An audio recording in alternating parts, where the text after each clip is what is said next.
Hey everybody, what's going on? Today we're going to talk about making ozone water. How do you make ozone water? Well, you're about to find out. I'm Micah, the Ozonaut, teaching you how to do ozone at home and find health. Please note, this video is for informational purposes only and is not intended to be medical advice.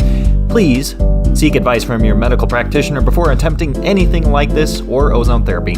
Ozone therapy is considered an alternative modality and is not approved by the FDA. All right, first things first. This is the equipment you're going to need right here. We have the oxygen tank and the oxygen tank regulator. If you don't know how to put this on, we have another video that shows you how to do that.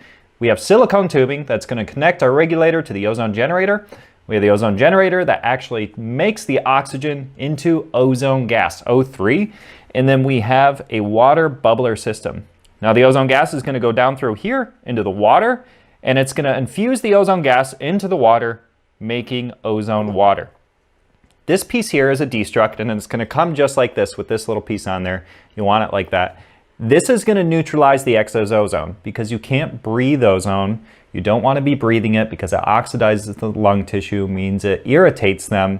So you need a destruct that neutralizes and gets rid of the extra ozone, because the ozone is going to go down. It's going to come out of the water into this tube and into the destruct. So this is what you're going to need. Let's get started. First things first is you want to take your silicone tubing and hook it one end up to the oxygen tank regulator on the barb outlet. That's what that's called. The other side is going to go into the ozone generator. This side says O2 in right next to it. So that's exactly where we're going to put our silicone tubing. Now for the water bubbler system, you're going to take one end and put it right onto the ozone generator. It's really important that the center stem, this one right here, is the one that connects to the ozone generator. If you switch them up, what's going to happen is the water, or the air, is going to go in this side. It's going to push down on the water and force it out this end, putting it into your destruct, and that's going to ruin it. What you'll notice though is that this end does not connect. It's not compatible with this fitting right here.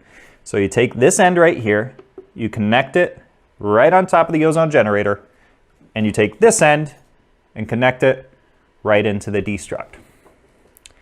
Now, if you prefer, there's a destruct built into this machine where you can actually just connect it right here. For the purpose of this video, I'm just going to show it with the external destruct. So now that we have everything connected up, what you want to do is we need water, right? Because we're making ozone water. This is called the ozone bubbler stem. So I'm going to take my stem out. You do need to be careful with it because it is glass. I mean, it's fairly good glass and it's hardy, but you don't want to break it. So make sure you don't break it. And we're just going to fill this with water. So I have to focus so hard on this, I can't talk and do it at the same time. Now I got my water in here for making our ozone water. For every 8 ounces of water in here, you want to operate the ozone going into it for 12 minutes. So for every 8 ounces of water, you need to run it for 12 minutes at setting 7 or setting 8. It doesn't matter which. Run it for 12 minutes, every 8 ounces of water that you have in the bubbler. For every 12 minutes, there needs to be 8 ounces. So I'm going to take my stem. We'll just put it right back in. We're going to turn our machine on right here. No ozone is being made yet. Notice there's not any bubbles coming out. So no ozone is actually being made until I turn my oxygen tank on. So now on here, I'm going to turn this to setting 7.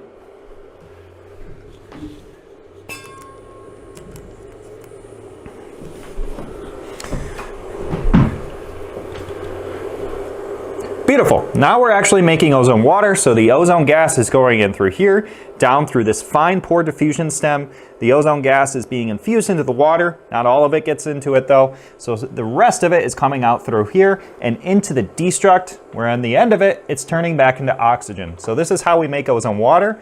Again, for every 8 ounces of water, you want to operate for 12 minutes on either setting 7 or setting 8. Now for storing your water, I have another video that talks about how to make your ozone water last for 10 days. But basically, if you can, you want to use distilled water or double distilled water. You want your water to be as cold as possible, not ice, but as cold as possible, because that's going to preserve the ozone. Ozone is a very strong oxidant, meaning that it really wants to combine with other stuff, so it breaks down fairly quickly. It was typically thought that for every 30 minutes, that the strength of the ozone water would reduce by half. So basically, after an hour, the strength of your ozone water would be a quarter of what it was. So essentially, people like to make it on the spot because it's stronger. If you want the full saturation, you can do the 12 minutes. I personally don't like it quite that strong, so if I'm ever using the ozone water, I'll do it 12 minutes every 8 ounces, but then I'll wait for a half hour to an hour just at room temperature, so it's not quite so strong, because I'll get a scratchy throat from it, and people who are more sensitive to it will. But if you're the kind of person that can tolerate it, go for it, but maybe start a little bit lower and see how it does for you. One important thing to note is that when you're done making the ozone water, we're gonna set our regulator to 0. No gas is now going in through it. We're gonna turn our ozone generator off, but you're actually gonna want to make sure that this comes off. What happens is if you leave this on, the regulators have a little bit of a suction to them. So they have a natural suction, but what happens is it actually draws some of the water up and into the ozone generator. And unless you have another little glass bubbler, which is just an added expense, you're actually gonna get some of your water into the ozone generator. Now, all you have to do to avoid that is just take it off. It's really that simple. Or take the tubing off of your oxygen tank regulator. Well, that's it. That's how you make ozone water. Fairly straightforward, fairly simple, not complicated at all. A lot of people drink it. A lot of people swish it into the mouth for dental things. You can wash it on wounds. You can wash it on sores. You can sterilize things with it. It's useful for many, many things and very commonly used in dentistry. So this is how you make ozone water. I'm Micah, the Ozonaut, teaching you how to do ozone at home and find health.